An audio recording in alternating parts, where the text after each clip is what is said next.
Hai teman, selamat datang di channel Sekate New.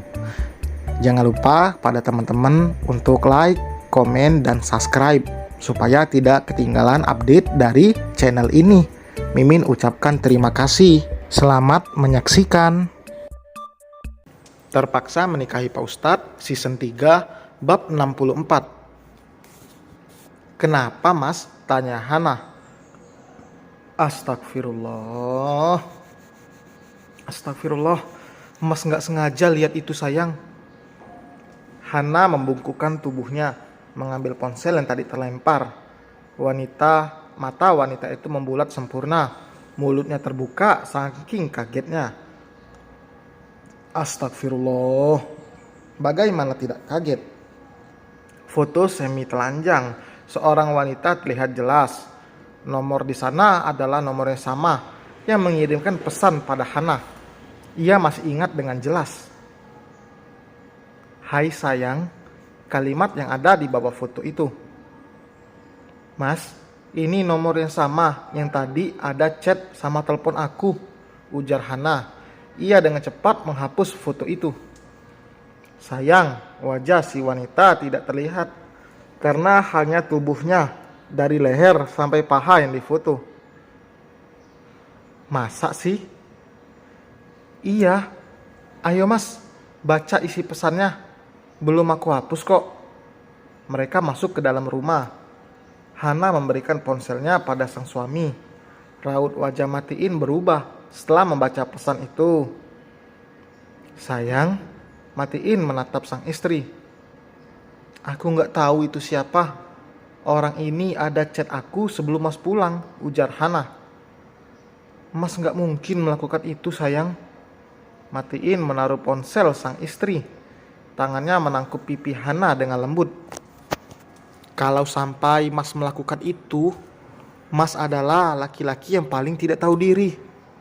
Bagaimana mungkin mas berani menyakiti kamu? Wanita yang rela meninggalkan keluarganya untuk hidup bersama laki-laki miskin ini. Wanita yang dengan tulus menemani laki-laki ini meski serba kekurangan. Wanita yang menahan sakit dan lelah saat mengandung dan melahirkan. Seluruh isi dunia ini bahkan tidak ada harganya dibandingkan dengan setetes darah dan keringat yang keluar dari tubuh kamu saat kamu berjuang melahirkan anak kita dan bakti kamu pada mas sayang. Hati Hana bergetar. Matanya berkaca-kaca mendengar penuturan tulus dari suaminya. Tanpa Matiin mengatakan pun, Hana percaya pada lelaki itu. Matiin tidak akan pernah menyakiti Hana. Bahkan melihat istrinya kelelahan saja, ia tidak mau. Stok lelaki yang jarang ditemui. Lelaki yang begitu mencintai dan memuliakan istrinya. Melakukan apapun untuk sang istri. Bukan karena ia suami takut istri, tapi karena ia adalah suami yang sangat menyayangi istrinya. Kamu bikin aku nangis, ujar Hana, lalu menyeka sudut matanya yang basah.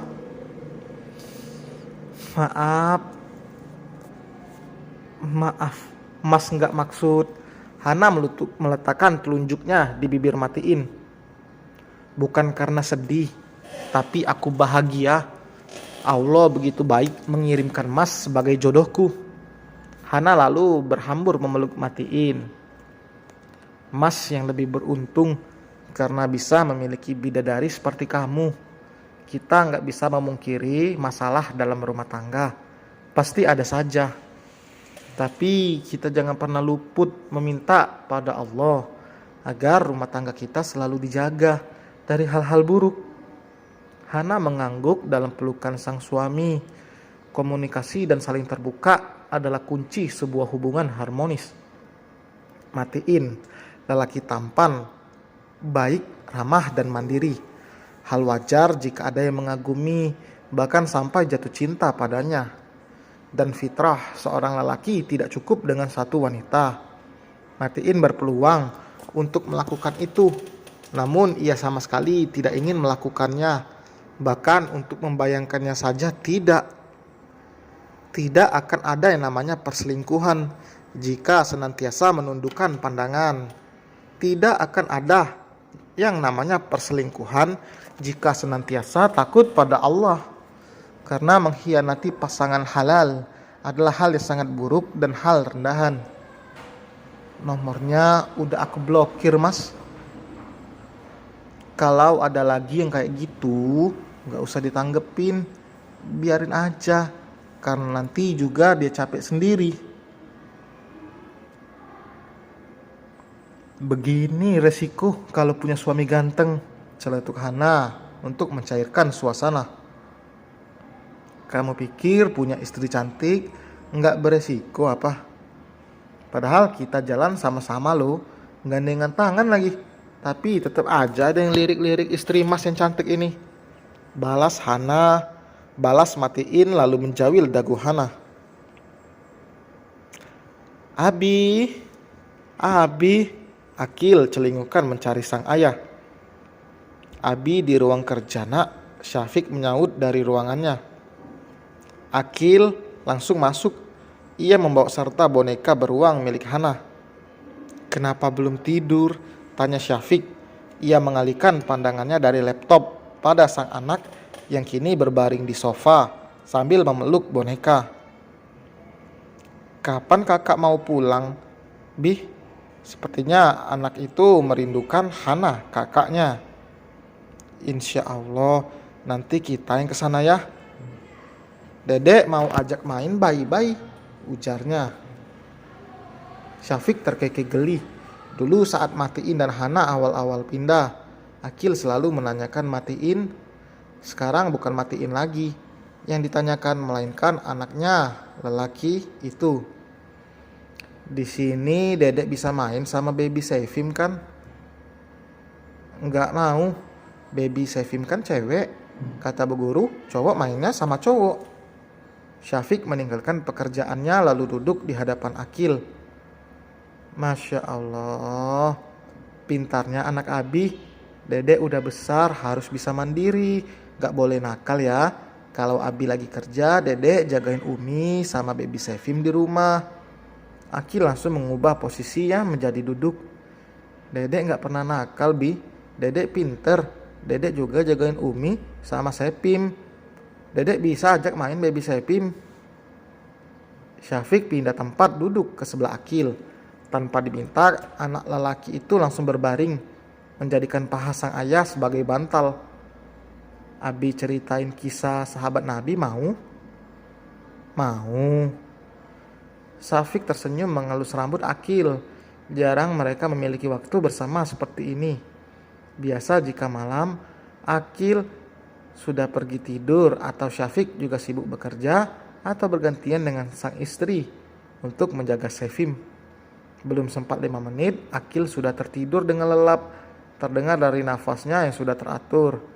Menatap wajah polos Akil membuat hati Syafiq tercubit. Matanya berkaca-kaca. Kalau Abi lebih dulu pergi, Dedek harus jadi anak baik ya. Jaga Umi, Kak Safa, sama Saifim. Syafiq menengadahkan untuk menahan air matanya agar tidak jatuh. Namun gagal, cairan bening itu tidak bisa lagi ia tahan. Ya Allah, bagaimana jika aku atau istriku lebih dulu pergi menghadapmu? Aku bahkan tidak bisa membayangkan Akil tanpa kami. Tapi aku yakin Engkau akan menjamin segalanya. Satu hal yang ditakutkan oleh orang tua yang memiliki anak istimewa. Mereka memikirkan bagaimana anak mereka saat nanti mereka lebih dulu pergi. Siapa yang akan mengurusnya, menyayanginya. Karena kasih sayang orang tua jelas akan berbeda dengan kasih sayang dari orang lain. Meskipun orang itu kakaknya sendiri. Orang tua tidak akan pernah merasa lelah, marah, ataupun mengeluh saat mengurus anaknya. Tapi jika orang lain yang mengurus, jelas tidak akan bisa sepenuh hati seperti saat orang tua mengurusnya. Membayangkan saat nanti semua anak-anaknya pergi dengan kehidupan masing-masing, hanya Akil yang akan menemani mereka di hari tua. Jika kamu tidak mendapatkan pasangan di dunia, Allah sudah menyiapkan bidadari surga untukmu nak, gumam Syafiq dengan menahan sesak di dada. Meski dijelaskan seperti apapun, jika orang memandang Akil sebelah mata, mereka tetap tidak akan mengerti. Orang memandang Akil bukan anak istimewa, namun anak yang membuat malu. Itu bagi mereka, tidak bagi Alika dan Syafiq. Akil adalah anugerah terindah yang mereka dapatkan. Hati orang tua mana yang tidak sakit saat melihat anaknya dihina, dipandang sebelah mata? Meski sudah belasan tahun mereka lewati, tapi saat melihat orang lain memandang Akil dengan tatapan hina, jelas hati mereka hancur. Mereka hanya tidak tahu jika anak seperti ini, seperti Akil ini, insya Allah akan menjadi penghuni surga. Jika mereka tahu, rasa tidak suka, rasa ingin menghina pasti tidak akan ada. Itu kata-kata yang biasa dibisikkan Syafiq pada Alika saat istrinya itu ingin marah pada orang-orang yang memandang rendah anak mereka. Mereka sudah sangat bersyukur memiliki Akil karena ada anak istimewa yang sama sekali tidak bisa melakukan apapun. Menggerakkan tubuhnya sendiri saja tidak mampu. Saat menginginkan ini, itu tidak bisa diutarakan karena tidak bisa bicara. Dengan semua nikmat yang telah Allah berikan, masih pantaskah kita mengeluh? Tidak malu dengan semua nikmat yang telah diberikan, malah dipakai untuk maksiat. Sayang, bangun, kok tidur di sini? Alika menyentuh pipi sang suami. Semalam Syafiq sampai ketiduran karena ingin menyelesaikan pekerjaannya, tapi malah mengantuk. Akil juga masih tidur di sofa. Jam berapa ini? Tanya Syafiq. Jam 3:30. Syafiq berdiri merenggangkan ototnya yang terasa pegal. Bagaimana tidak? Jika ia tidur di kursi semalaman dalam posisi duduk. Mas mandi dulu. Syafiq keluar dari ruang kerjanya. Ia harus segera siap-siap karena sebelum subuh harus berangkat ke pondok. Jika Akil bangun, Syafiq akan mengajak serta anaknya itu. Dek, bangun. Ayo, mau ikut Abi nggak? Alika mengelus pipi Akil. Akil mengeliat. Iya nak, ayo bangun. Abi udah pergi mandi loh. Nanti ditinggal mau. Akil langsung bangun dan keluar dengan langkah gontai. Tidak mendapati sang suami tidur di sampingnya, membuat Alika langsung mencari ke ruang kerja. Jika bukan karena lapar, bisa jadi Alika bangun terlambat. Semenjak melahirkan, ia tidur dan bangun menjadi tidak teratur. Namun ia tetap menikmati semuanya. Mi, kali ini aja mintain izin Abi. Aku mau pergi healing loh Mi. Mumpung dapat libur 4 hari. Gak kasihan anaknya ini hampir botak karena pusing ngerjain tugas mulu. Enggak, Umi gak kasihan, sahut Alika sambil mencuci sayuran. Seperti anak kecil yang merayu ibunya, Safa memeluk sang ibu dari samping. Umiku yang cantik, tapi gak lebih cantik dari aku yang baik. Yang awet muda, yang paling dicintai Abi. Tolongi anakmu yang baik hati ini ya. Aku gak pernah pergi liburan lagi loh Mi. Terakhir kita liburan 5 tahun lalu, ujar Safa. Terus siapa ya yang beberapa bulan lalu gak mau turun dari balon udara di Kapadokia? Manjanya malah ngalah-ngalahin Akil, cibir Alika. Mi, Akil udah bangun. Syafiq menuruni tangga. Ia sudah rapi dengan baju koko dan juga sarungnya. Udah kok Bi, paling sebentar lagi turun. Alika menatap Safa, mengarahkan dagunya pada Syafiq. Tuh, ada Abi.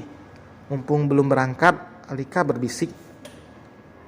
Umi aja. Ayo, ngapain bisik-bisik? Syafiq duduk di kursi ruang makan. Abi, ayo berangkat. Baru saja Safa membuka mulut untuk bicara, Akil lebih dulu turun dari tangga. Ia menggunakan baju koko dan sarung yang senada dengan sang ayah.